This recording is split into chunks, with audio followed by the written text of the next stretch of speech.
안녕하세요. 김철호입니다. 창업행정 제2장의 강의 동영상을 올려드리도록 하겠습니다. 제2장은 제목을 창업 아이템을 어떻게 찾을까? 이 부분으로 잡았습니다. 그래서 창업을 하려면 여러분 바로 하는 건 아니지만 창업을 한다고 가정했을 때 아이템을 무엇으로 할 것인가 선정하는 것이 굉장히 중요한데 여러분들도 한번 같이 생각을 해보세요. 나는 왜 창업을 하려고 하는가 생각할 때 창업자가 빠질 수 있는 함정이 있습니다. 첫 번째, 아이디어는 정말 좋은데, 고객 가치 측정이 어려우면 이 좋은 아이디어가 사업으로 갈 가능성이 그렇게 높지 않습니다. 그래서 철저하게 냉철하게 경제적인 분석을 해야 돼. 시장 분석을 해야 되는 이게 안 되면 이런 아이디어는 아직 창업으로 갈 수가 없는 거예요. 두 번째, 기술만 있으면 창업할 수 있다. 이것은 주로 이 뒤에 나오는 것처럼 공대 교수들이 빠지는 함정이에요. 공대 교수들은 자기가 특허만 가지고 있으면 창업할 수 있다고 생각하는데 아니에요. 기술을 제품으로 만들어서 고객에게 판매할 수 있어야 돼요. 그래야 매출액이 발생하고 거기서 돈을 버는 것이죠. 그래서 고객이라든가 판매 가능성 측정을 정확하게 할 수 있어야 되는 것이지 기술만 가지고 창업 안 된다는 거죠. 그 다음에 수익만 창출하면 된다?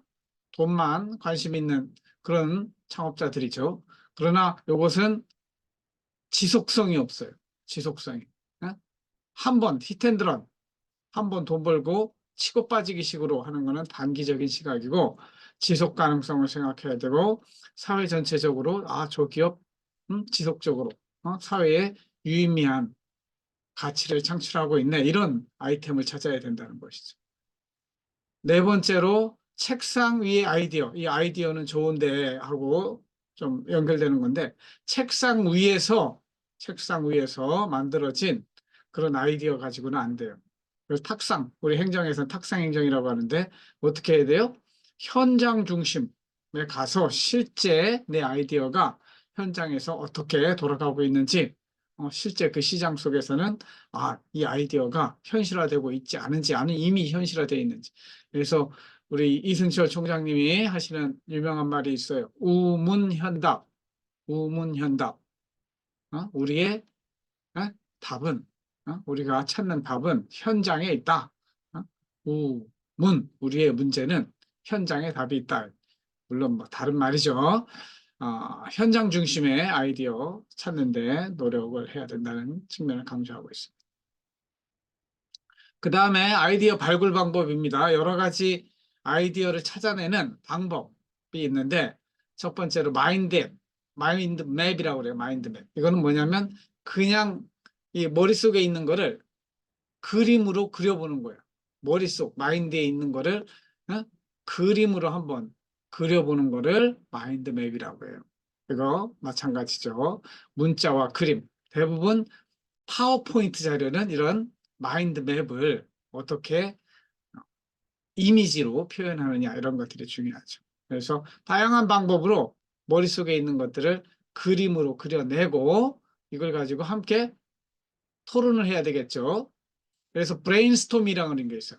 그 브레인스토밍은 하얀 칠판 백지에다 놓고 처음부터 자유분방하게 생각하는 거예요. 그래서 이 브레인스토밍을 할 때는 비판 금지, 이상한 이야기 한다고 비판하면 안 돼요. 반대로 서포트, 지지해야 돼요. 어떤 생각이라도 비판과 평가하지 아니하고 서포트 해주는 분위기 속에서 새로운 아이디어가 나올 수 있는 것이니까. 그 다음에 자유분방 해야 돼요. 어? 아주 그 재밌고 전혀 엉뚱할지라도 그 아이디어를 내놓는 분위기 조성을 하는 게 중요합니다. 이런 분위기 속에서 새로운 게 나오는 것이죠. 그리고 질보단 가능한 한 많은 아이디어가 나와야 돼요. 깊이 있는 아이디어 나오기 전에 먼저는 다양한 자기가 그냥 떠오르는 생각들, 논리적일 필요 없어요. 지금은 그냥 팝콘처럼 팡팡 터오르는 그러한 다양한 어? 이야기들이 함께 논의되어야 되는 장이 브레인스토밍이에요. 그다음에 결합과 개선이라고 하는 거는 이게 시너지 되는 거죠. 막 나온 이야기들이 이제 거기서부터 아까 이야기한 집단적 마인드맵, 연결고리를 찾아가는 거예요. 맵을 만들어서 이렇게 브레인스토밍이 잘 되려면 어떤가 할 때 절대 우리 이 보수적인 사람들, 내성적인 사람들은 이렇게 이야기하기 좀 거북해 하잖아요. 이게 아니고 자유분방한 가운데 창의적인 아이디어를 내는 방식이 브레인스토밍이라고 한다.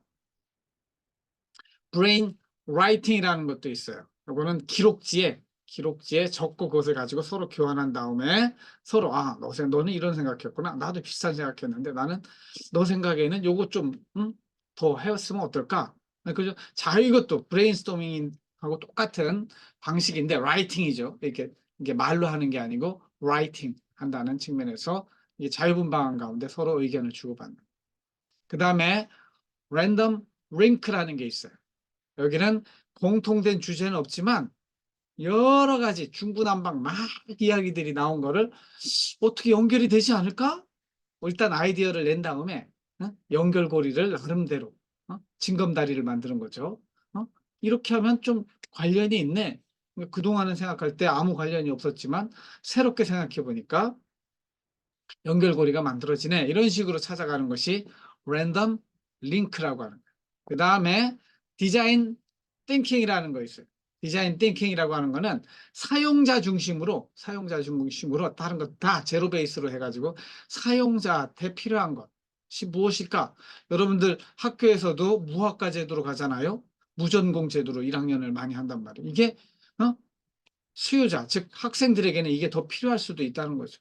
옛날에는 다 공급자 중심으로 무슨 전공에 전필 과목, 전선 과목 이렇게 하는데 이게 아니고 백화점처럼 쫙 다 들어보고 자기가 선택하게 하는 식으로 학교가 변화되고 있어요. 이런 것들은 디자인 띵킹이라고 하죠. 혁신적 제품을 만들어낼 때 또한 제품이나 서비스의 아이디어를 발굴할 때 하는 것이 디자인 띵킹이에요. 관심 있는 사람들은 구글에 쳐보면 이 내용들이 다 나오고 사례들도 나옵니다. 일단 이런 방법들이 있다는 걸 여러분하고 함께 나누는 거예요. 그러면 어떻게 창업 아이템을 찾을 것인가 하는 문제로 가면은 세상엔 엄청 많은 일들이 있습니다. 사업들이 있습니다. 그래서 이거를 국가에서는 이런 것들을 좀 분류를 해야 되잖아요. 여기 100명이 있으면 100명의 남자, 여자 분류해보고 안경 쓴 사람, 안 쓴 사람. 그죠? 모자 쓴 사람, 안 쓴 사람. 어? 스포츠를 좋아하는 사람, 안 좋아하는 사람. 이렇게 해가지고 분류를 하듯이 세상에 많은 일들, 많은 일들을 많은 일들을 업종 분류라는 게 있어요. Type of Business 해가지고 우리나라 통계청은 표준 산업 분류라고 하는 걸 해가지고 산업 활동의 유형별로 대분류, 중분류, 소분류, 세분류, 세세분류까지 합치면은 1196개의 산업 분류가 있어요. 여기 나오는 것처럼 대분류는 농업, 임업, 우리 1차 산업, 2차 산업 이렇게 하는 거예요. 이게 21개로 분류가 돼요. 지금 옛날에는 뭐 클라크의 뭐 1차 산업, 2차 산업, 3차 산업 이렇게만 했는데 지금은 4차 산업혁명 시대라고 그러잖아요. AI와 빅데이터 이런 것들. 뿐만 아니라 저 뒤에 국제 관계, 외국 기관에 관련된 유까지 가서 21개의 대분류가 있다. 그리고 농업, 임업, 업, 1차 산업을 다시 나누는 거죠. 농업 따로, 임업 따로 이렇게 나누는 건 77개 중분류로 들어가는 거예요. 그 다음에 농업에서도 작물 재배업, 축산업 이렇게 폴더가 하나씩 열려가는 거죠. 그 다음에 작물 재배에서도 세 분류로 가서 곡물 및 기타 식물, 작물 재배업, 축산업도 도축업 이런 식으로 나뉘는 거죠. 세세 분류로 가면은 곡물 및 기타 식물, 작물 재배업. 그래서 소도 젖소냐 한우냐 이렇게 또 나뉘는 거죠. 이런 식으로 해서 세세 분류까지 가면은 1196개, 1200개 정도의 업종이 있다. 그렇죠?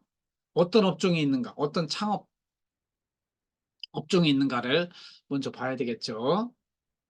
이것이 통계청의 표준산업 분류다. 미안합니다. 감기가 들었어요. 그 다음에 요걸 또 이제 국세청은, 예? 사업이라는 게 돈 버는 거잖아요. 돈 버는 곳에는 세금을 걷는, 미션을 가진 게 국세청이에요. 국세청은 표준사업, 그러니까 통계청의 표준산업 분류를 반영해서 요게 6자리 업종 코드를 부여합니다. 그래서 여기도 대분류, 중분류, 소분류, 세세분류 이렇게 있는데 여기에 각 업종별로 숫자화 해가지고 이렇게 분류하는 거예요. 그래서 내가 곡물 및 기타 식량자원 재배업을 한다. 이쪽은 011, 000, 예, 사업자 업종 코드를 부여하는 거예요. 채소, 화훼작물 및 종묘 제재한다. 요거는 011, 001에 분류를 내주는 거죠. 우리 한남대학교도 사업자 등록부에 사업자 업종 코드가 있겠습니다. 여기는 우리 학교는 비영리 쪽에 학원 사업을 하는 것이죠.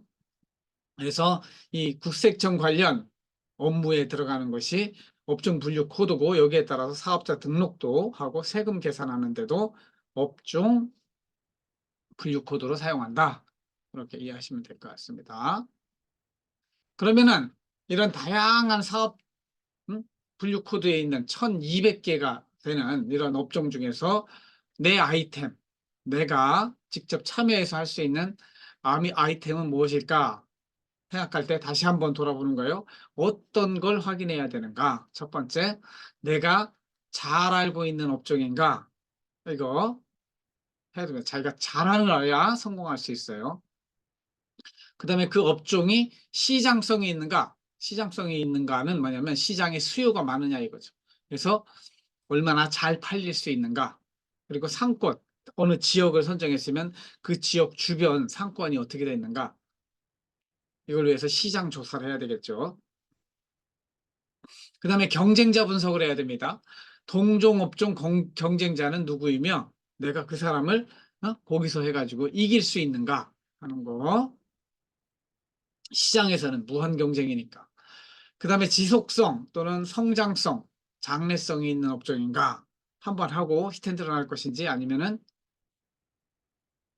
1년 1년 하면서 좀 더 커갈 수 있는 사업인지 생각해 봐야 되고 또 개업에 필요한 자금이 얼마인가 그래서 내가 가진 돈하고 그걸 따져봐야 돼요.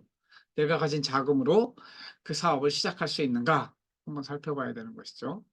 그 다음에 그 업종의 면허, 허가, 등록, 신고 등 정부 규제가 어떻게 돼 있는가 이것도 살펴봐야 돼요. 어떤 것들은 허가를 받아야 되는 게 있고 어떤 것들은 신고만 하면 되는 것들이 있거든요. 그 다음에 또 이 사업은 내가 가진 돈을 투자해야 되기 때문에 가족들의 의견도 충분히 들어봐야 돼요. 그래서 가족들의 찬성과 협력을 얻을 수 있는 업종인가 살펴봐야 됩니다.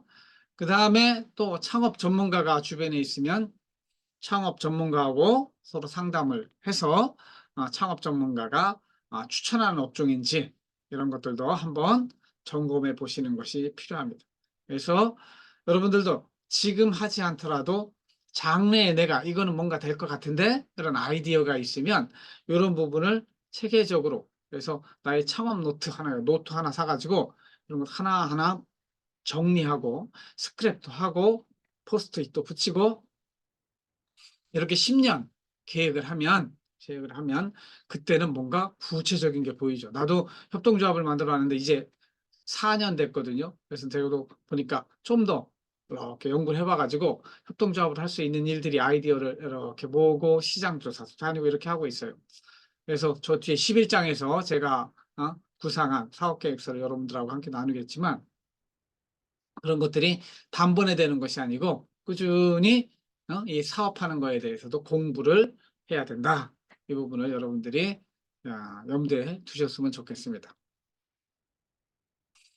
그리고 생각해야 될 것, 사업하기 전에 생각해야 될 것, 중요한 겁니다. 아이템. 관련해 가지고 비즈니스 모델이라는 게 있어요.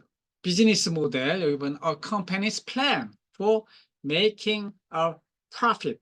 이윤을 만들어내는 계획을 비즈니스 모델이라고 그래요. 그래서 사업 계획서에 제일 중요한 게 비즈니스 모델을 설명하는 거예요. 그래서 오른쪽에 영어도 함께 공부해 보시면 A business model is a company's core strategy for profitably doing business. 이 사업은 돈 벌려고 하는 거기 때문에 어떻게 돈 벌 건데 그 물건을 누구한테 팔 건데 그럼 얼마가 나오는데 그러면 어떻게 또 만들 건데 핵심은 얼마에 팔 것인가 얼마나 많이 팔 것인가 또 어떻게 낮은 비용에 만들 것인가. 그래서 비즈니스라고 하는 거는 가능한 한 최저의 비용으로 만들어서 최대의 가격으로 팔아야 profit, 이윤이 늘어나는 거잖아요. Models generally include information like product or service, the business plan to sell, 어떻게 팔 것인지, target market은 뭔지, and any anticipated expense, 비용은 어떻게 되는지 이런 것들 따져보는 거죠. There are dozens of types of business model, including retailers. 소매업자, CU가 하는 걸 리테일러, 소매업자라고 그래요. Manufacturers, 이거는 뭐예요? 제조업자. Fee for service, 서비스 제공하고 요금 받는 거. 그 다음에 Premium provider. 프리미엄이라고 하는 거는 신조어예요. 프리하고 뭐하고 프리미엄하고 합쳐진 거. 유튜브가 그렇죠. 유튜브 공짜로 프리예요. 하지만 프리미엄 서비스가 있잖아요. 한 달에 얼마 내면 광고도 안 나가요. 이런 식으로 기본 서비스는 프리로 나가고 플러스 알파 프리미엄에 해당하는 거는 유료로 제공하는 이런 것들 프리미엄이라고. The two levels of business model is pricing and cost. 가격을 얼마로 할 것인가, 코스트를 얼마로 할 것인가. 이게 두 개의 중요한 비즈니스 모델의 레버. 이거 레버라고 하는 거는 지렛대를 말해요. 지렛대가 된다. 그래서 when evaluating a business model as an investor, 투자자가 비즈니스 모델을 이렇게 보고 평가할 때 뭘 생각하느냐? Consider whether the product being offered matches true need in the market. 시장에서 이게 진짜 true need, 정말 수요가 있는지, 팔려 먹을 수 있는지 이런 것들을 본다는 거죠. 그래서 이 비즈니스 모델이 좋으면 사람들이 막 투자하는 거예요. 여러분들도 이 공모주 투자 이런 것들 해볼 필요가 있는데 이 비즈니스 모델이 좋으면 사람들이 공모주에 막 몇백 대 일 막 이래 되는 것이죠. 인베스터들이. 그래서 여러분들 나름대로 비즈니스 모델에 대한 아이디어를 가지고 이 비즈니스 모델을 만들어낼 수 있어야 돼요. 그래서 이 비즈니스 모델에 들어가는 내용은 뭐냐? 첫 번째는 경쟁력이 있는가? 두 번째는 지속성이 있는가? 두 가지를 봐요. 경쟁력이 있다는 얘기는 내가 하려고 하는 사업이 가치가 있어서 가치가 있다는 얘기는 이 시장에서 팔려나간다. 사람들의 수요가 있다는 얘기예요. 그리고 이걸 가지고 수익 메커니즘, 제일 중요한 게 revenue 메커니즘, 수익을 창출할 수 있는 이거 내가 만들어서 쫙쫙쫙쫙 이렇게 디스플레이 해놓으면 사람들이 막 구름같이 모여들어서 살 거야. 이런 거 있죠. 아이폰 같으면 신제품 나올 때 옛날에 막 줄 서서 사잖아요. 영화도 정말 좋은 영화면은 사람들이 막 줄 서서 한다. 그뿐만 아니라 연극 티켓도 그렇고 공연도 그렇잖아요. 야구도 그렇고 이게 다 경쟁력이 있다는 얘기죠. 그 다음에 중요한 건 지속성. 이것이 미래 장기적으로 선순환 버추어스 사이클이라고 하는데 바이셔스 아주 악한 사이클이 아니라 버추어스 사이클이 돌아가고 있는지. 그리고 인 이미터빌리티, 이미테이션이라는 거 알아요? 작아. 모방한 거, 명품 모방한 거 이미테이션이라고 그러잖아요. 여기에 인이 들어가지고 반대말이에요. 모방 불가능성. 내가 가지고 있는 이거는 예를 들면 특허가 있어가지고 20년 동안 누구도 나 말고는 이걸 못 만들어 허락받지 않고는 이런 것들이 모방 불가능성이에요. 아니면 나만의 음식점을 한다 레시피, 나만의 비밀 레시피, 비밀이 있는데 그거 누구도 터득할 수 없어. 이런 것들은 모방 불가능성이라고 하는 것이죠. 그래서 하나하나 살펴보면 첫 번째 가치가 있어야 돼요. 내가 하는 사업에 대해서. 그래서 고객이 명확하게 있어요. 연령별로 이거는 청년층이야. 이거는 노인층이야. 아니면 이거는 어린이들용이야. 성별도 고객이 차이가 있죠. 소득에도 부자가 원하는 거야. 아니면 가난한 사람들이 찾는 거야. 뭐 이런 식으로 해서 고객을 타겟팅할 수 있어야 돼요. 그리고 이 고객한테 내가 제공하는 가치가 무엇인지 이런 것도 따져봐요. 내 제품은 고객들이 딱 사면 편리해. 이런 거 있죠. 이걸 하면 내가 안정성을 느껴. 게임 같은 거는 뭐예요? 게임은 이거 하면 재밌어. 시간 가는 줄 몰라. 이것이 다 가치예요. 사람들이 원하는. 그리고 내가 다른 경쟁사보다 더 싸게 좋은 제품을 제공할 수 있는가. 이게 키워드예요.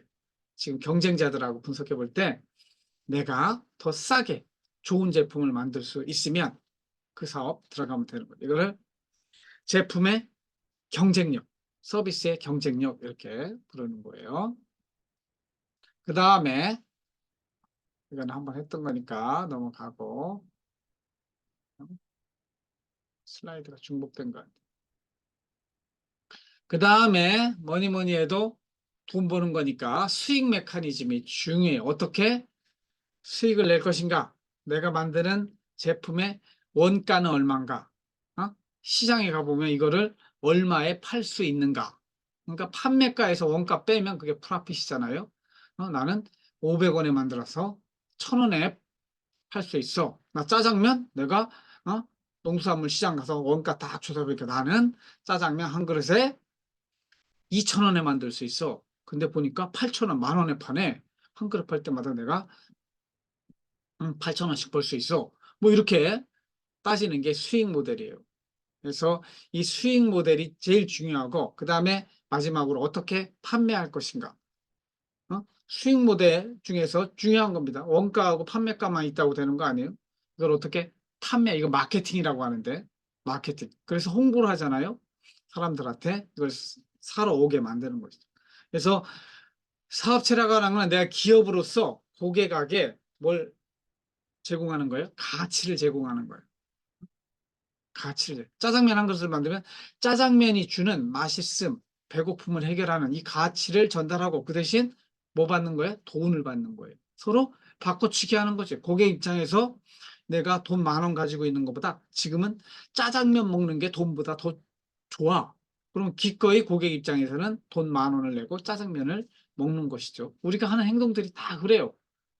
이러한 서로 간의 가치의 교환이 이루어질 수 있는 그런 가치가 있는 제품을 만들어내는 이게 수익 메커니즘이라고 합니다. 이런 이 선순환 구조를 또한 만들어내야 되는데 이것이 결국 이루어지려면 버추어스 장래에도 이것이 계속 팔릴 수 있는 그런 선순환 구조를 만들어야 된다는 것이죠. 그 다음에 이게 선순환 구조 이게 뭐야? 사업을 지속적으로 확장할 수 있는가? 그리고 이 니즈가 더 커질 수 있는가? 이런 것들도 굉장히 중요합니다. 이 사회적인 수요가 지금 인구가 줄어들기 때문에 사실은 그동안 집 짓는 게 아파트 짓는 게 엄청 사업으로서는 최고잖아요. 부동산. 근데 이 저출산 시대로 가면서 지방부터 인구가 줄거든요. 그러니까 고객의 니즈가 지금 주택업자들 예를 들면 이것이 다 주식시장에서 보면 주가로 반영되는데 건설업체들 주가 다 떨어져 있습니다. 왜 떨어져 있겠어요? 향후에 건설업체들 별로 돈 못 벌어.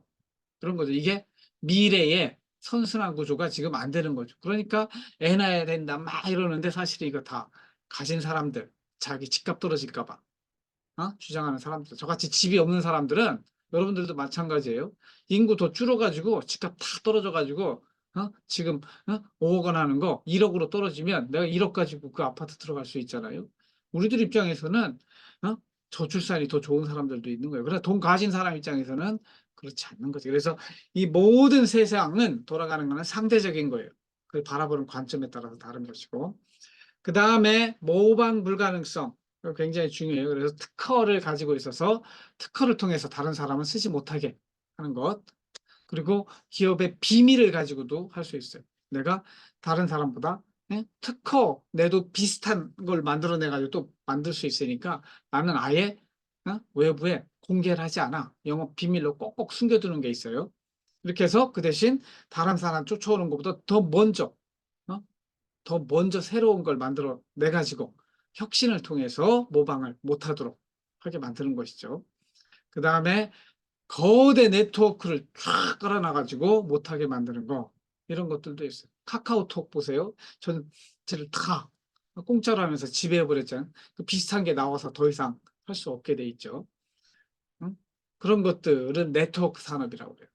네트워크를 구축해가지고 더 이상 따라오지 못하게 만드는 이런 것들도 비즈니스 모델로서는 굉장히 좋은 전략이다 하는 것이죠. 그래서 이러한 것들을 다 포함해서 결국은 사업계획서에는 뭐가 들어가야 되냐면, 사업계획서에는 이 가치, 수익 메커니즘에 대한 요 내용이 들어가야 돼요. 어? 이 비즈니스 모델의 핵심은 수익 메커니즘이에요. 내가 이 제품을 만들어서 시장에 내면 얼마가 팔릴 것인데, 나는 비용은 얼마니까 만드는 데 들어간 비용을 빼고, 그리고 판관비라고 해서 홍보 비용, 어? 이 마케팅 비용 빼고, 인건비 빼고 하면 나는 얼마를 남길 수 있어. 그래서 내 사업은 1년마다 얼마를 투자하면 얼마를 낼 수 있어. 이익을 낼 수 있어. 요 계획표가 잘 만들어지는 것이 비즈니스 모델이라고 하는 거예요. 이런 수익 모델을 제대로 만들어내지 못하고 나 사업할 거야 뛰어드는 거 아주 멍청한 행동입니다. 그래서 창업할 때 아이디어를 찾는 거 굉장히 중요하죠. 창업 아이템을 찾는데 그 창업 아이템을 찾는 것과 함께 비즈니스 모델을 만드는 것이 굉장히 중요한 작업이다. 그래서 제 2장에서는 창업 아이템과 함께 비즈니스 모델에 대해서 한번 살펴보았습니다. 이렇게 하나씩 하나씩 여러분들도 이렇게 생각을 해보고, 제가 말씀드렸잖아요. 인생은 앞으로 투잡 시대가 되기 때문에 뭔가 아주 작은 일이지만 내가 그래도 롱텀으로 한 10년간 준비해서 할 수 있는 비즈니스 모델을 하나 만들어내고 사업계획서도 한번 써보고 이런 것들이 필요하다. 그래서 여러분들한테 우리 행정학과지만 여러분 나중에 공무원 4일 근무제로 옵니다. 4일 근무제하고 3일 정도는 내가 뭔가 인터넷 속에서 할 수도 있고 농사를 질 수도 있고 하여튼 다양한 아까 1200개의 업종 중에 그것도 또 다시 분류가 돼요. 사실은 이 세상에 한 2만 가지의 직업이 있어요.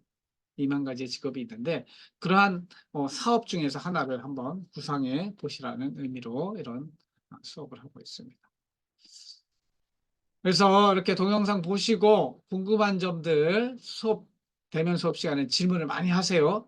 저도 뭐 다 아는 게 아니고 모르는 건 모른다고 하고 우리 인터넷에서 함께 찾아봐. 내가 경영학과 교수가 아니기 때문에 경영학과 교수처럼 이렇게 아주 전문적인 수준까지는 못해요. 그리고 여러분들이 그 정도까지 뭐 알 필요도 없고, 그리고 요즘은 인터넷이 열려 있기 때문에 찾아보면 자기가 찾아보고 노트에서 보고 유튜브도 보고 외국 영어로 된 것도 보고 이러다 보면은 스스로 공부할 수 있는 그런 가능성이 많이 있습니다. 저도 지금 그렇게 공부하고 있어요.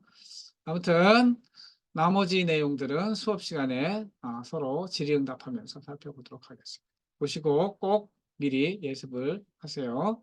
마치도록 하겠습니다. 감사합니다.